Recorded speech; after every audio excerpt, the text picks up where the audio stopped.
Yes, Google it's me.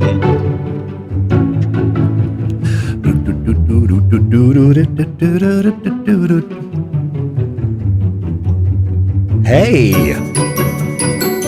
it's Mumamo time. Whoa. So when you get the YouTube playing in the background, it's very distressing. Oh no, were you echoing? I was, hardcore echoing. Actually, we're pointing around because YouTube's just a little bit behind us. Yeah, exactly. It kind of stunned my brain for a minute. But yeah, it's Mumamo. And today, I have to ask real quick, how's our audio sound, friends? Look who's in chat. Grognard's here. Squire's here. Harold. Scrimsher is here. Apook. S.D. Terra Marine, good to see you, friend. Are we sounding pretty good? Because it feels good, but I never know. Because sometimes what our friends hear, I'm a little loud, thank you. How about now? Does that feel better? I do always want to be screaming in your ear, RC. But instead... RC just wants you to take a step back from your mic. One big step back, yeah. 1/2 inch. Perfecto, excellent. Yeah. Jonathan Jackson says, Happy Mumamo and welcome back, Alex. Glad you're feeling better. Hey, It's good to be back. I missed you know what I last say? week. You know what I say? When you are hanging around with such cool cats, why keep your light under a bushel? Why would you? Why keep your light under a bushel? I don't think you shouldn't. Look Right? at that. Hi, guys. Who's putting their light in a bushel? YouTube, the light of my lives, hidden in my strategically placed bushel. But now you are free. And it's Mumamo. Today we're talking about adding morally gray characters to your campaign and doing it right. Oh yeah. Hey, Gene's here too. Hey, Gene. Oh, Gene. Gene's here. Ken's here. Sound is good. Awesome. Is that Villith? That's a great name. Right. Villith. Raymond is here, sneaks in and puts a gray hat on Troy. Nice. I'm actually wearing a black hat today. Keep all my lights in a bushel because I'm an arsonist. RC's 0 point for RC. Yeah, Right. 0 point for RC. Hey, speaking of which, today's topic was brought to you by somebody who brought it up in the in our planning episode. Yes. And I can't remember who it was. So and I haven't had the time to listen to the episode the planning episode to find that out. Claude, there you are, friend.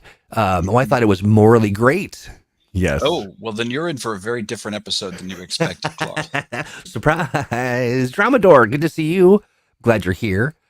Crognard would like us to put on a filter that makes us sound like gorgeous women. Indeed, we shall then. I'll do my best. Right. Let's see. Am I missing anyone? Good to see everybody. So glad that you're here.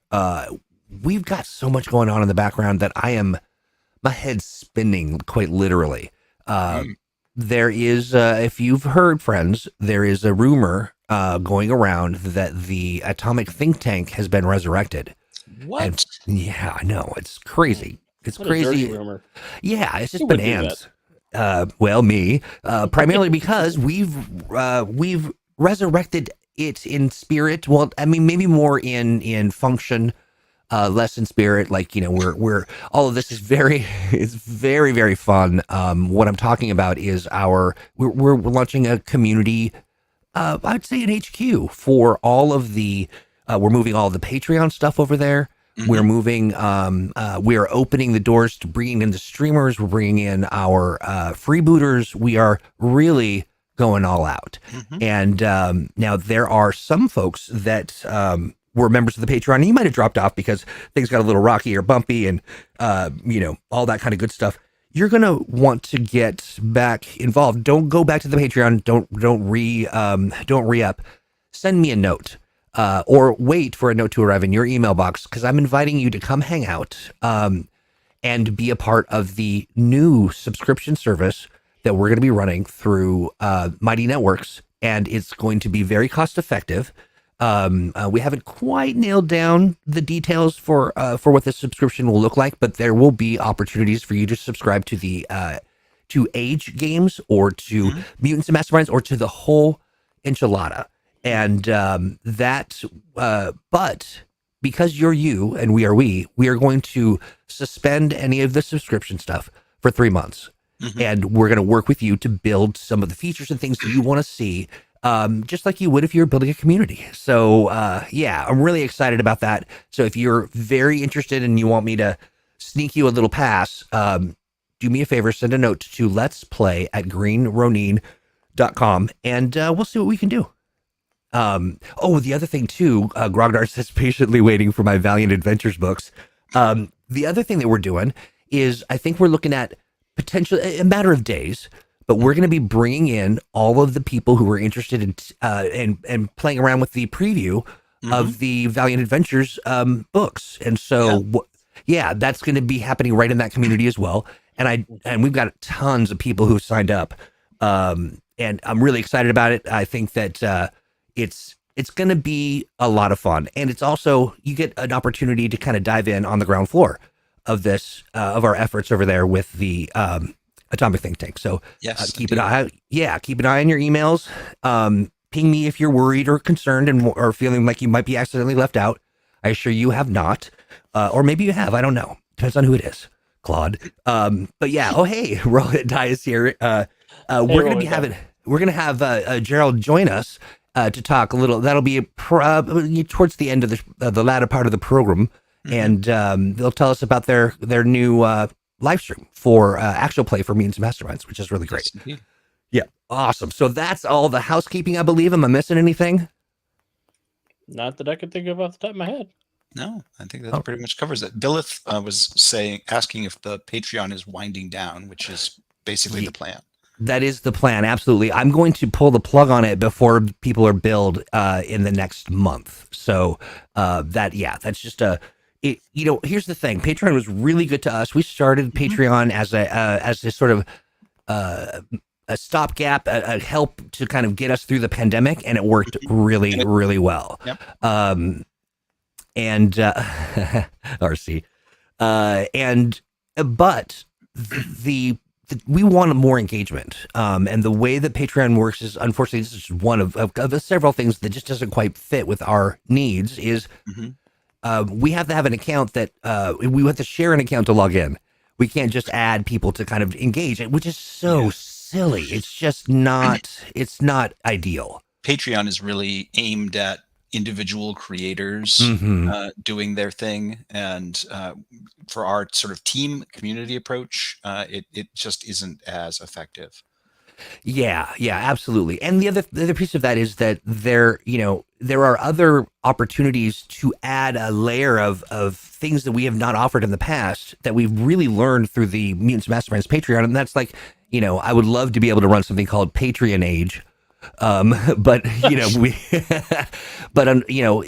running that as individual kind of projects and programs outside of our kind of our control it's just too much. So we're putting it all together, getting everybody in one spot, having some exclusive areas that people can kind of plug into. Hey, Allie, good to see you.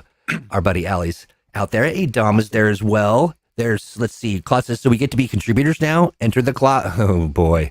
Yes, exactly. The Claude cinematic universe. The Claudiverse. Well, Claudiverse. That said, Mighty Networks is much more interactive than Patreon. Certainly. And honestly, even just folks who have been on the Atomic Think Tank for a short time are already sharing really fantastic things and resources that they have put together. The How to Play Mutants Masterminds by Hearts is incredible. Oh yeah, Allie's working. Allie and I talked yesterday. Allie, the Dice Drop M&M finale is being worked on, so that finale is going to happen, and then they're coming back with they created a whole kind of universe. They actually did that with our community here on YouTube, and they are going to be using Age games, so Fantasy Age and Dragon Age. Nice. Fantastic. Or is it? Yeah, it's Fantasy Age. You're right. Yeah, correct me, Allie, if I'm talking out my dumb hole. Well, I will have to check out the Dice Drop M&M finale. I didn't know that was the thing that was happening. Indeed.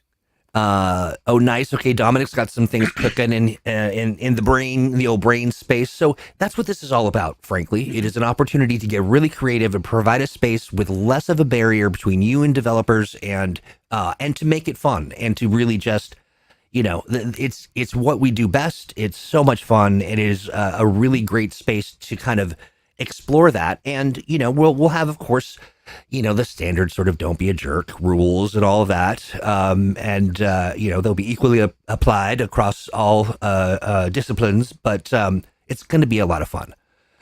Yeah. And so I think that does it, doesn't it? Mm-hmm. I'd say so. Yeah.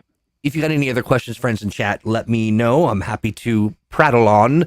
But for now, I think I should cork it. We should talk about adding morally gray characters to your campaign. Now, morally gray means just like flavorless taste, like they just have no, like a nihilist sort of, As a matter of fact, yes, that's exactly what it means. Nice. Right. All done. Goodbye, everybody. See you everybody. But yeah, no, we're talking about characters who, while sometimes they do bad things, they often think that they're doing it for the right reason. Or they do good things, but for the wrong reason. I think there's sort of there's a middle for both of those options, and it's just a little it's a great way to bring a lot of realism and grit into your story. Indeed. And conflict, right? Like, interesting sort of like, what do you do for the person who is on a righteous crusade, but they're doing the wrong things to, they're hurting other people or whatever it might be. Indeed. Yeah, they make great PCs. They make great NPCs. There's a lot of fun opportunities to play. Yeah. And I think it has a lot to do with, because I think you can make an interesting distinction between morally gray characters and morally gray situations in your campaign. And that really has a significant effect on how those characters seem. To give you an example, the Punisher initially was a morally gray character in Marvel Comics in his first appearances. He was pretty much treated as a villain, but he was sort of a bad guy with understandable motives, and again, like Alex says, basically doing sort of the right things in the wrong way. And that wasn't really about adding a lot of morally gray situations to the book. He was a morally gray character, and so the good and evil characters of the setting interacted with him in different ways. Adding morally gray situations to a campaign are things that basically kind of limit the notion of heroes being able to always keep their hands clean. And it oftentimes, and this is very much a tone thing about your campaign, and it's something you want to talk with your players about. But it's one of those things that puts the players and their characters in a challenging situation where they have to make a tough choice. And as we talk about in the Valiant Adventures Game Master advice, sometimes there are no good choices. And especially in that morally gray situation, sometimes it's just a series of less bad choices. And I think that's an important thing to keep in mind when you're designing morally gray situations and morally gray characters too, is that it does make a statement about the world that your game takes place in, where sometimes doing the right thing isn't the answer. And people have been doing the right thing for so long that nothing gets fixed, that people get disillusioned from it. So that sets a tone with the characters in that universe. So keep that in mind when designing these kind of situations. Well, real quick, I want to, our the wise and aptly named Chuckleloaf says, in one of my groups, the heroes accidentally released the Gilgamesh from the land of the dead. In the next arc, Gilgamesh begins rebuilding his empire, but he was less bad than the current regimes in those areas. Like that, that is the perfect kind of like, I've done a horrible thing. Now I need at all costs. Yep, I think that is morally gray by fish out of water syndrome. Because he is applying his logic from his time period to a time period that is no longer applicable. Oh yeah, very interesting. And that situation where you have that a supervillain, basically has decided, I'm going to overthrow the corrupt or oppressive regime in this country and take over. It becomes that, like, is it better? Is it worse? Yeah, I'm not yeah. sure. Like when Are we just trading one oppressive regime for another? right, like when a militaristic takeover of a government, to protect its citizens from itself can Hmm. get pretty gnarly. I don't know, folks, if you have not seen this yet, and I'm imagining there isn't a soul alive that loves Mutants Masterminds that isn't also hanging out or at least aware of the Freedomverse, Apook's Hmm. Discord. They have Indeed. they've got so many great ways to interact and to be a part of the world. But Apook mentions that in the Freedomverse, they have 3 themes of play: cartoony, heroic, and grayscale. Hmm. I love that. I mean, that's a great meter or Yeah, measure, so you know what you're in for. it is. It's a great sort of shorthand for Mhm. talking about, where you are on that scale. Yeah, yeah. And setting an expectation for people who want to sign up with your games, which is great. Right. That's right. Yeah, exactly. And also, I think it signals that it's okay to get into something really heroic or gritty or just fun, just goofy Mhm. cartoon stuff. I love that. Now Right. Grognard brings up this: if a hero breaks the law to do the absolute right thing, is he morally gray? Like Captain America has broken many laws, or Sure. I think I that mean, is exactly what Steve was talking about with a morally gray situation instead of a morally gray character. hmm and it depends a lot on what laws we're talking about.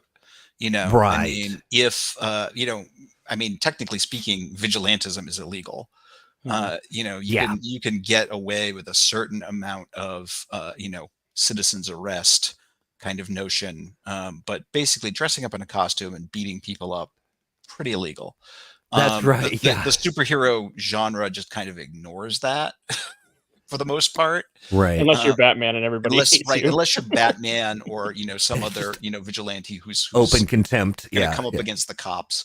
Like Spider-Man has run into that, right? Right. Because J. Jonah Mhm. Jameson kind of painting Spider-Man You as know, a villain, or so I mean, it depends on, is the character, going to be, breaking a few minor laws that are kind of, for lack of a better, you're basically victimless and aren't harming anybody. Or are we talking about the character is breaking the law because they are outright terrorizing and murdering people? yeah, right, right. Well, here's so in thinking of we can munge all the heroes together, but is there sort of a can we do one extreme to another? Like there's I don't know, from Punisher to I don't know. I think Ozymandias is probably on the other end of that scale Hmm. while being still Yep. technically morally gray. Somebody Yeah. mentioned Omni-Man earlier. I don't know that Omni-Man's necessarily morally gray, more Yeah. lawful He's evil with a complication relationship. Yeah, I kind of agree. Somebody mentioned the notion of Black Adam as, Yeah, sort of a anti-hero the last type. 6 months. Yeah, yeah. Certainly. Yeah, I Hey would. Jay.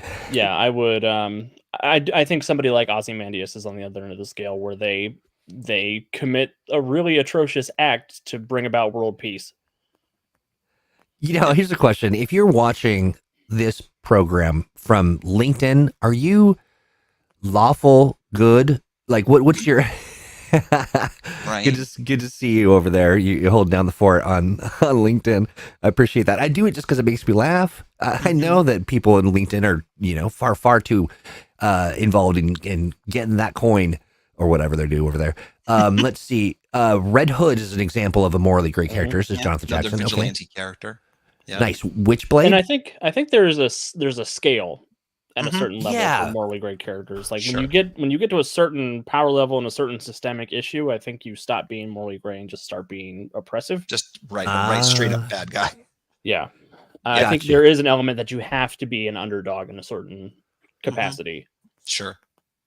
And Okay, is that when we like? go Go ahead. when we Sorry, go sorry. back, there's another sort of thing related to vigilantes too, particularly, is another one of those examples of setting up morally gray situations, is the nature of violence in your campaign setting. Mm, mm. Realistically speaking, and again, that's always fraught when we're talking about superheroes, but realistically speaking, most of the superheroes are going to do just tremendous harm. If they, I mean, if Superman punches anybody, he's basically going to kill them. Yeah. If they're a normal person. But somehow, because it's Superman and because it's a comic book, he can pull his punches, so precisely that he doesn't do any more harm than he intends. And punching people out is actually a reasonably, like safe thing to do. It doesn't cause concussions or lasting harm or, any other complications.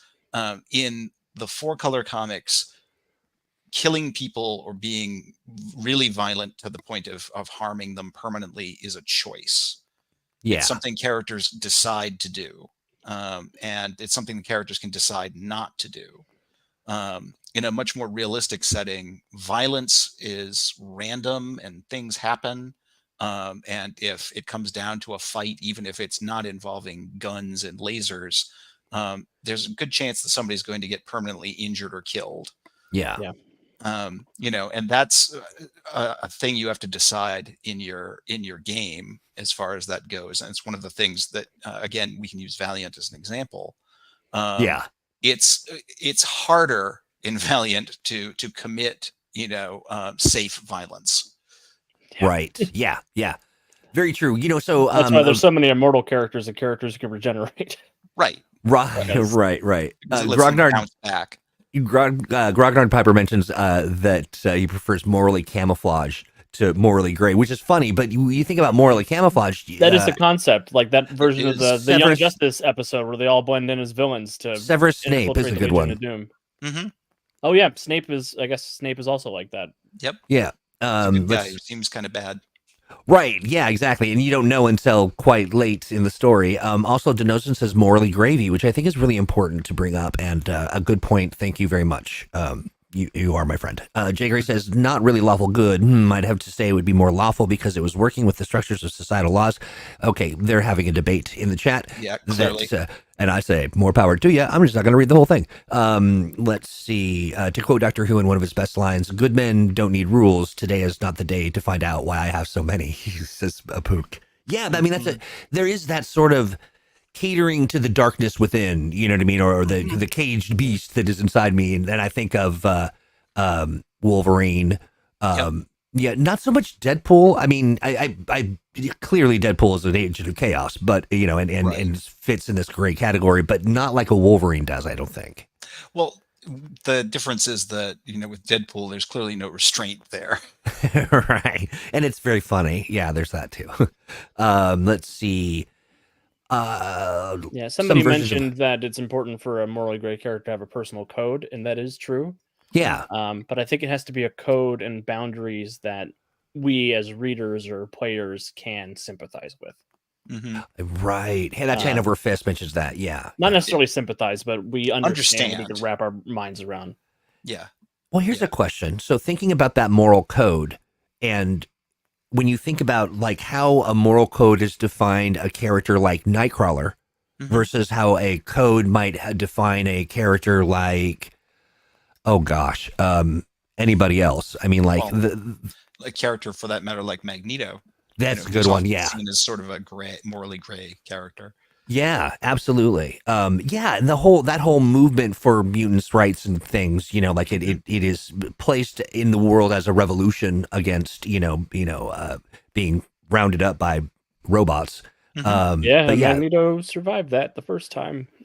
Yeah. Doesn't want to go through it again. Doesn't want to see anybody else go through it. So, and in that process is pretty okay with being the next evolution of man and kind of. Well, he also knows that all the people who did that to him the first time were just following the law. Right. And very interesting. Doing their job. They were participating in society the way that society expected them to. Claude mentions Local Man and Minor Threats are awesome examples of some recent comic titles that about morally gray characters, and of course we mentioned Valiant. I mean it is very interesting. When we had our Valiant expert who over from the Krang podcast mentioned that the Valiant heroes are very blue collar, like a kind of a and I'm thinking they really They can be. Yeah, Some of them are. Some of them absolutely. Are. And they really end up capturing that blue collar, I think, element pretty well. And by blue collar, I mean sort of like rough and tumble, like, aren't afraid to get into a fist fight Mhm. at the bar, you know. Yeah, and there are definitely a lot of valiant characters who have a certain sort of everyman quality to them. That's right. Yeah. But there are also valiant characters who are, really out there, as far as, being, Visigoths from space. As Right. unrelatable as possible. Right, Well, now Ivar the Time Walker comes to mind. right. Jonathan Jackson brings up a question that I was going to spring on you at some point during this discussion, and that's the MCU's Thanos. Mhm. And yeah, I don't think Thanos is morally gray. Personally, I think Thanos is a straight up villain. Yeah. But he is an example of a villain who has a clearly understandable motivation. Yes. I think his motivation makes sense. I think he could use the gauntlet to just make infinite resources instead of cutting the population in half. Right. Again, that's a choice. Right. Those 2 seconds of thought. Claude asks real quick, who amongst us hasn't known a space of Visigoth? And Right. I say Visadagoth. Get it? Visadagoth? Because you don't have one? Anyway. Very diluted villain. Yeah, that's what Tempo says. Sorry, Steve, go on. Yeah, I mean, like a lot of villains, Thanos considers himself a hero. But I think that's a little different from being a morally gray character. I mean, Dr. Doom also considers himself a hero, but I don't think he's a particularly morally gray character either. Yeah, and I think from a Right. storytelling perspective, Thanos has this reputation as being sort of morally gray because he was really the protagonist of Infinity War in a lot of Mhm. ways, because In we some felt like we ways. were following his story His story, yeah. through that. Because we knew everybody else in the story at that point. Thanos was the character that we sort of had to get onto the hmm get on. What's his deal? Why should we be afraid of him? Apologize, sis. I'm thinking that's Thanos and not thinking us for being self-justifying fanatics. But that's what, that describes Thanos pretty accurately. Yeah, pretty much. Yeah. So talk to me about. I think he's in that cool motive, it's still murder sort of category from Brooklyn I Nine-Nine. see a T-shirt in our future. Cool motive. It's still a murder. So let's talk about. So we've identified the gray, sort of morally gray character and who lives there, but what about the evolution of that character and that sort of both from the NPC redemption kind of thing, or and if you're playing a morally gray character, and then I love to kind of think of like story circumstances or that kind of stuff that sort of spark some creative thought on it. What do you think? Well, to me, the journey of the morally gray character is all about the choices they make. Yeah. And like I said, sometimes depending on the nature of the setting and the story, those choices may not necessarily offer a lot of good options, but the character needs to make a choice anyway. And that's the kind of the defining thing about the character's story. Some characters start out fairly cynical about that sort of a thing. Others are characters who want to be good or want to make the right choice, but are just dealing with situations and circumstances beyond their control. And so they have to do something. And I think that is really the driving force of that story. And then the character has to live with their choices. Yeah. And somehow find a way to deal with them. Yeah, I think it's important from a philosophy perspective when you're designing a morally gray character that they are trying to figure out how to prevent something or overcome something that is happening to them or to people they care about. It's not often that they are trying to implement something to affect other people. Yes. Like they're not trying to put people down. They're not trying to attain a position of power just for power's sake. Yeah. If they're looking for power, it is in order to make the world a better place in their own mind. A really great example from the Valiant comics is Livewire. Who is a character who starts out as basically sort of the strong right hand of one of the major villains of the setting. Sort of comes to a certain moral awakening that what he's doing is wrong, even though his goals may seem admirable, his methods are terrible. But then she finds herself sort of cast in his role, because after Harada is gone, and she is one of the most powerful and capable psiots in the world, and then people start coming after psiots, including the U.S. government, and she's suddenly faced with the choice of defending her people. She makes some pretty morally gray choices, including basically shutting down the entire power grid of North America. And that's intense. Yeah. Yeah, and then later on, in the Valiant, books, has to deal with that decision, which she admits was not a good thing to do. And definitely ended up, a lot of people considered her a terrorist and a villain. Yeah. And she's still trying to live with what she did, because amongst other things, she knows that caused the deaths of thousands of people. Right. Yeah. I And mean, I think it's interesting that decision is informed by Harada's mentorship over her. Mm-hmm.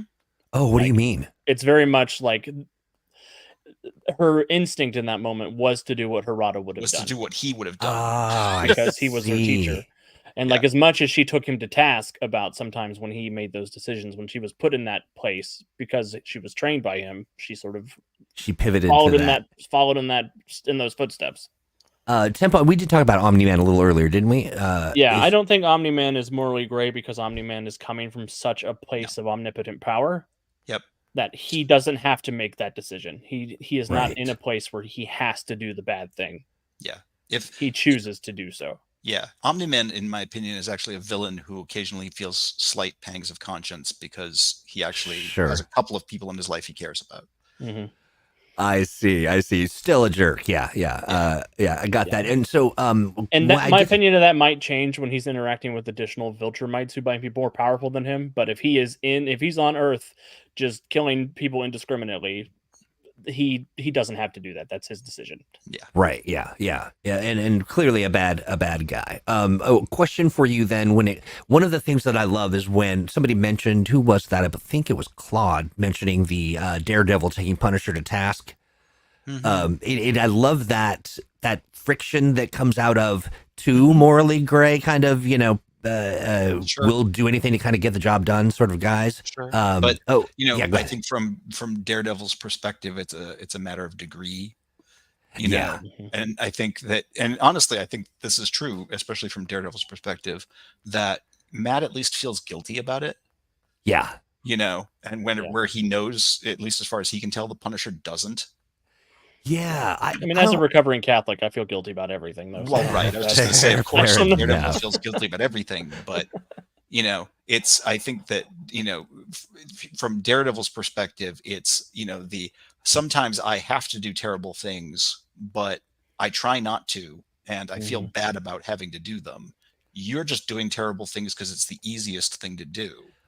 Something just clicked for me, and Villith, it's your fault, mentions Han Solo as a character who does the right thing, but for the wrong reasons. I was like, I get it. Oh, I see. That's how that, are there other characters like that? That's Han Solo starts off that way, but I feel like that's a big front. That he, yes. Yeah.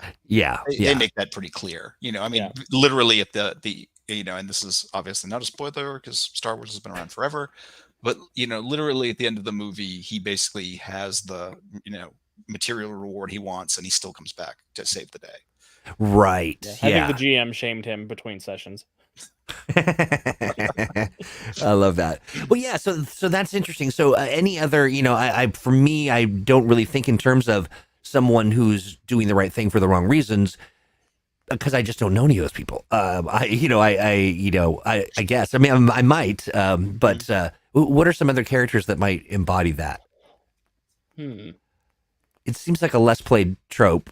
It is. It's harder to pull off too. You get into sort of the like the Suicide Squad characters or the Thunderbolts, where it's basically villains or very morally gray characters who are, to one degree or another, forced into a heroic role, and that starts to create an interesting, sort of reverse redemption kind of arc, in that, basically some of those characters are like, wow, like I can do good.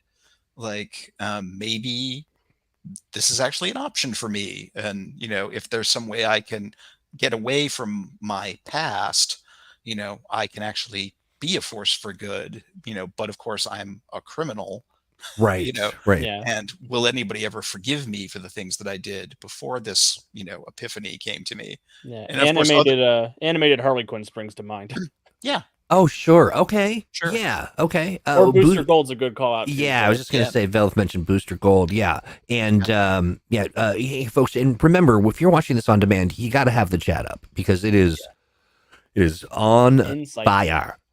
Yeah. Venom? Huh. I think Venom nowadays. Yeah, sure. Another basically vigilante character. Yeah, especially essentially. Tom Hardy villain or Venom. Mhm. I think does the right thing for the wrong reasons in Venom's case. Yeah. Okay. I gotcha.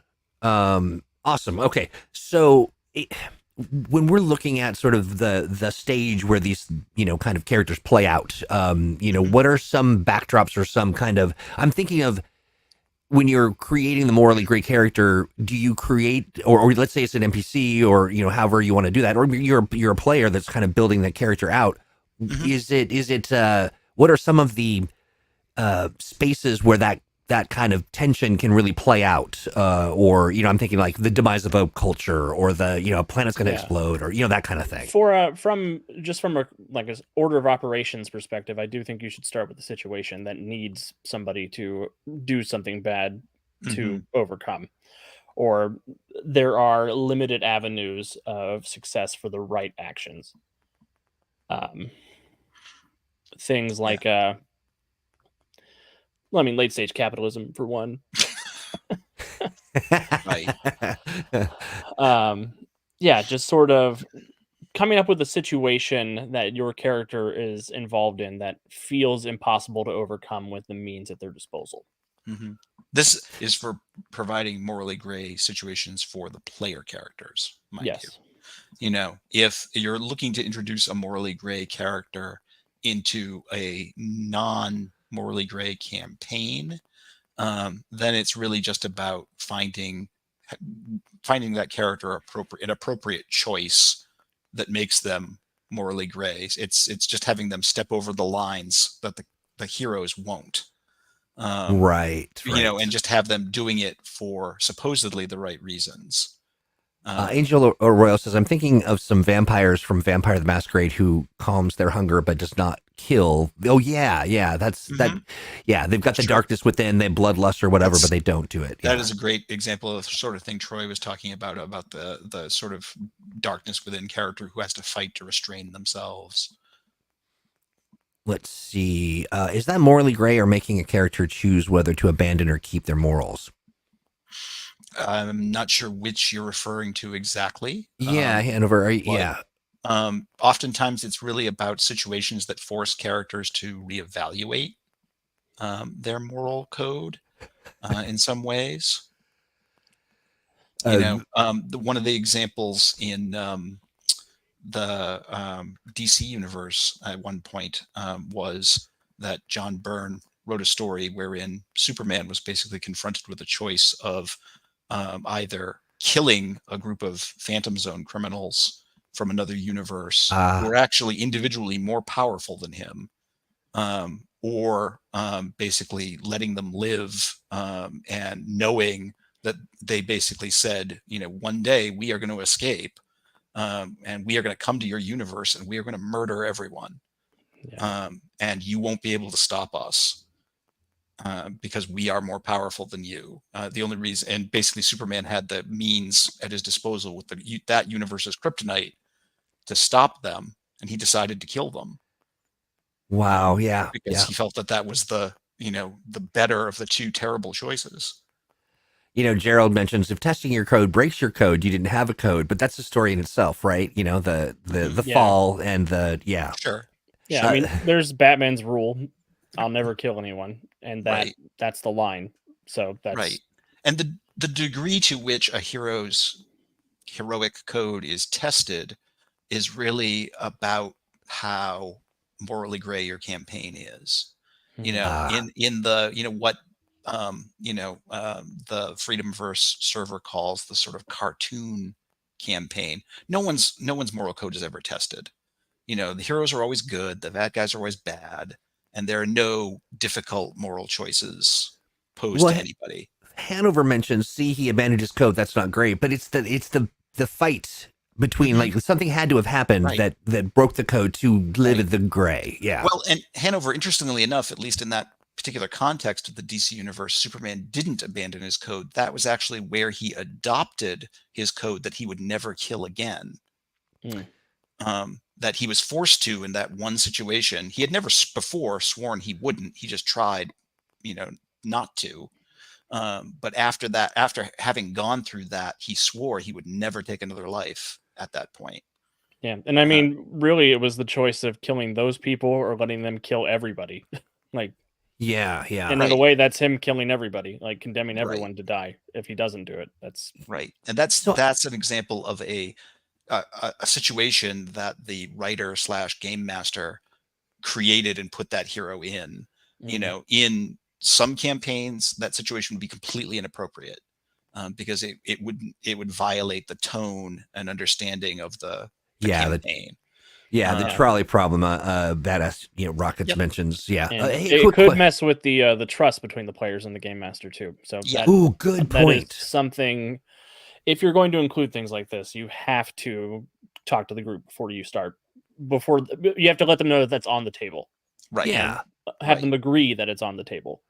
Yeah. Those kind of difficult decisions may come up. Yeah, and I think that's very well said. This is, sometimes people are playing TTRPGs so that they don't have to, deal with the least of two evils. Right, sure. Right. Exactly. Sometimes you want a story where the player characters are the clear-cut heroes, and they don't have to confront difficult moral choices. Right. Yeah, I'm thinking of, Mutants and Masterminds as the toolkit, as a toolbox, and one of the things that I'm inspired to think about is the varying sort of codes and where they come from, the origin of their code, like love, religion, what else? I mean, are there other things that can drive the, sort of the I'm a bad guy doing good or good guy doing bad? All kinds of things. I mean, there can be characters who want acceptance, or validation. Oh, yeah. There are characters who are trying to protect or preserve something, whether it's a people or a culture or a place or things like that, but are also willing to go to great lengths to do it, usually in proportion to whatever is threatening it. Claude mentions this. To me, morally gray doesn't really need to factor law into it every time. Law and morality aren't synonymous, and at times it can be a moral failing to follow the law. Yeah, that's interesting. Yeah, that's another sort of flavoring of the motivations for people to do a thing. Sure. A lot of terrible and morally wrong things have been legal. Right. Yeah. Alex, sorry, you were gonna. I was just thinking what you were saying about motivated by protecting the people, and I'm suddenly wondering if General Zod is morally gray. Because he also is nigh omnipotent the way Omni-Man is, but he's not an emissary of an all-powerful space empire. He is one of the few survivors of an extinct planet whose job was to protect that planet. So I think he's become more morally gray over the years, especially since he's been sort of cast in that role as sort of, the last defender of the true culture of Krypton. But he's also a bit of a Nazi. So yeah, sure. Yeah, that's a Krypton thing though, right? And there's a little Krypton Airbar allies. About yeah, absolutely. Hey, real quick, Hanover Fist says, by the way, I'd like to commend everyone on their use of the term gray with an E instead of that abomination that is gray with an A. And I went with gray with an A because it's one letter away from gravy. So let's see. In Vampire, there's certainly glad gravy doesn't spell with an E. Right. Ugh, gravy. In Vampire, there's touchstones, people in the vampire's former lives who try to, so they tether themselves to sort of a memory or I like that a lot. Gravy, says Gerald. Let's see, Walter Kovacs, Rorschach on Watchmen was a morally gray, well, yeah, and had a very hard code. Yeah. Interestingly, Rorschach is an example of a character whose really hard moral code is actually what makes him morally gray. Because Rorschach had no flexibility in his notions of right and wrong. And so it was perfectly fine to take anybody he considered a bad guy and basically murder them, and to make no exceptions to for any reason, because his code was not to be violated, and that was interesting in that regard. Yeah, absolutely. Rorschach's an interesting character. I wish more people got that it's not cool to be Rorschach. Yeah, me too. Like the notion of that character was, look how horrible this kind of person is, but Zack Snyder made him really cool. Yeah, right. Well, listen, he's not cool, everybody. And Frog Taco, one of my favorite tacos, but is really a person who is a Ronin, and says hitting the thumbs up on this video is morally awesome. And that is very true. Now, let's say you are sitting there and you're not faced with a thumb. It's something else. It's some stars. It's some whatever it is. All of them, we want them. Just give them to us. Hand them over. Just a couple clicks and you get to thwart the algorithm as it tries to make us pay for exposure. So wherever you are, if you're over on YouTube, make sure that you are liking this video, subscribe to the channel, and then you got to tickle that bell because you want to hear when we are doing something live. Because when we're doing something live, it is always a good time. So far to date. I do just want to comment on John Pologic's comment about Willy Wonka real quick. Oh, yeah.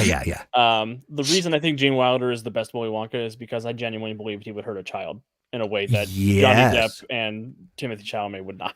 Just don't sell. Did you see Timothée Chalamet as I haven't seen? I just saw a picture. I was not happy with it. I've never liked the Willy Wonka stuff. It's always been vaguely creepy to me, and the origins even more a little unfortunate. But yeah. So but listen.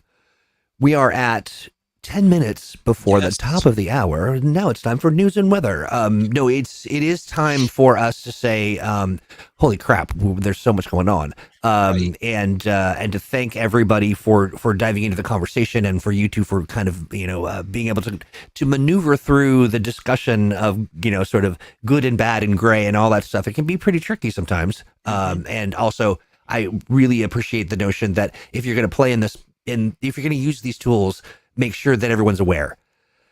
I think that's a really key piece of this. And as always, talk to your players. Absolutely. Right. Absolutely. So a question for you, what's going on in the Steve Kenson cinematic universe? Oh gosh. I am busy working on Valiant stuff and getting things ready for Mighty Networks. And I just finished up a short Fantasy Age thing, and hopefully I have a Fantasy Age adventure coming out soon, once it works its way through production. That involves ghouls and underground tunnels, and is a lot of fun. Love that. Very cool. And I'm also excited. Yeah, you're working on some stuff that folks who are a part of the Atomic Think Tank will be able to enjoy.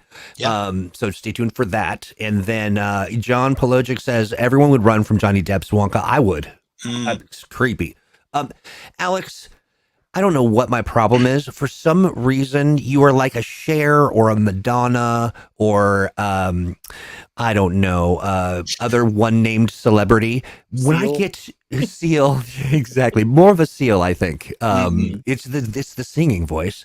Someday I'm gonna resurrect that video of you just blowing the roof off of a karaoke in Indianapolis. No, where was that? Yes, it was in Indianapolis. Yep. Yeah, fond memory. It was the night before Gen Con and all through the house. That's right. Absolutely. Alex has a set of pipes on him. He really does. Yeah, he really does. And so, yeah, if you friends have an opportunity to see Alex do karaoke, you don't want to miss it. Yeah, you filled that place from the window to the walls. Like everybody was just there. The whole place was filled to the max. But when it comes to your last name, why do I always either forget it or I say like, oh, it's Alex Tomlinkins. Because Alex has 2 first names. Yes. Alex has 4 first names, but that's a problem. Right. Yes. Well, at the risk of complicating things, what? No, I'm just kidding. Oh, now Stan X wants to sing a duet with. Stan also loves to sing. Oh, yeah, come along. Right? I would love to hear that and see it. I think that would be remarkable. But yeah. So, Alex, what's going on in your world, friend? What have you got cooking? What do I've got a lot of stuff going on.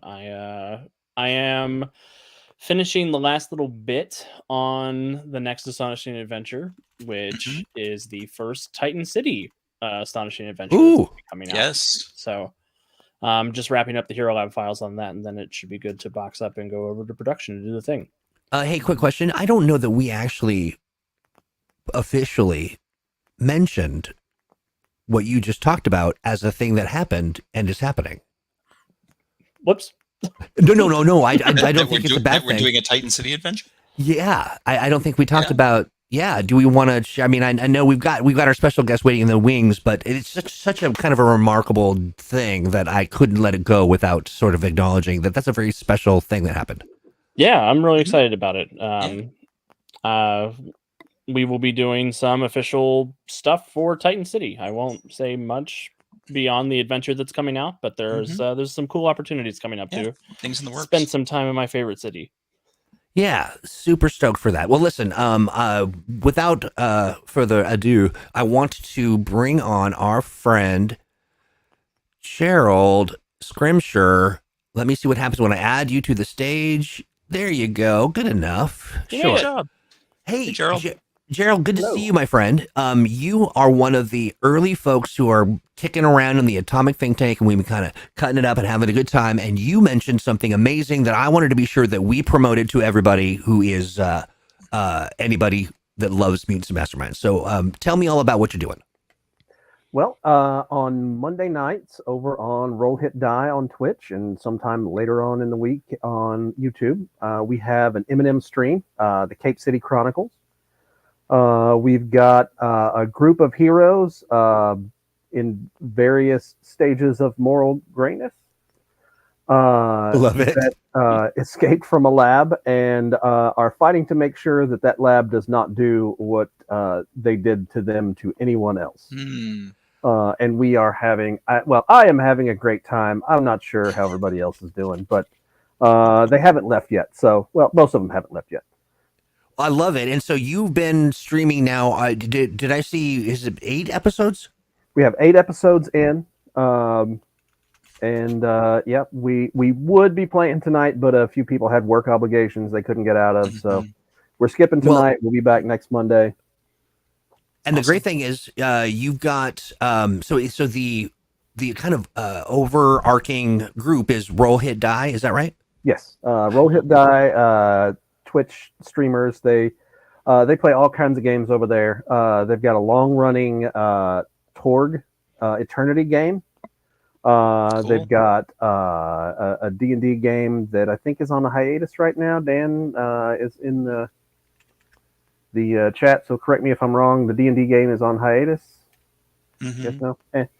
I only know that because I've been listening to I've had it playing in the background as I often want to do. I dropped the link to Twitch, and but you've also got a YouTube channel, so you do live on Twitch, on demand on YouTube, later on YouTube. Yep. Very good stuff. I'm going to give that link as well. So what should we know about the campaign? What should we know about, aside from, so you're talking about some morally gray characters. What are some of what's the setting? What's the backdrop? The setting is current contemporary alternate universe where superheroes exist, superpowers exist, but they are tightly controlled and typically created in a laboratory. So it is more along the lines of The Boys than moral grayness is sort of the milieu. And there are various companies that are abducting people. The original group were all abducted and experimented on. So they are trying to make sure that company does not take anybody else, does not do that to anybody else. And they're finding that this situation is a lot more far-reaching than they originally realized. I love it. That's usually the case with a lot of, speaking of which, about morally gray situations, is they often turn out to be way more complicated than you think initially, and it's a lot harder to sort it all out. Yeah. Now I'm wondering if Billy Butcher is a morally great character or just an asshole. Well, Hey, not listen. mutually exclusive. That's true. That's true. And also, two things can be true. Yeah, absolutely. Hey, Gerald, I want to thank you for diving in and joining us to be able to kind of hang out with us and give us the lowdown. I also want to say, hit me up. We can send you over some prizes or some things that you can get, and make sure that that all the cast is equipped with the Mutants and Masterminds PDFs and things, so that you've got a nice library to refer from. But yeah, I really appreciate you taking the time. And hey, friends, make sure I've dropped both links to the YouTube, and we'll make sure this is in the show notes as well. But click on the YouTube, go over there, like, subscribe, and let's boost our community streamers. And yeah. And what I love about this too, if you happen to be somebody out there in the world who's streaming Mutants Mastermind stuff, and I have not I've missed you somehow, the algorithm has kept us apart. Send me a note to letsplay@greenronin.com, and we'll get you into the family. We have a very special group over at the Atomic Think Tank for streamers. We're creating a global streaming calendar so that folks can collaborate, maybe do some crossover stuff. I mean, we're really hitting it hard, making streaming multiverse. Absolutely, I really want that so bad. But yeah, but you know, that's how it starts. And I was really pleased to see you post that information, Gerald, and looking forward to keeping up on the storyline. I'm looking forward to it. Awesome, thanks a lot. You bet. Yeah, I think that is that. I don't know that we could pack any more into the show.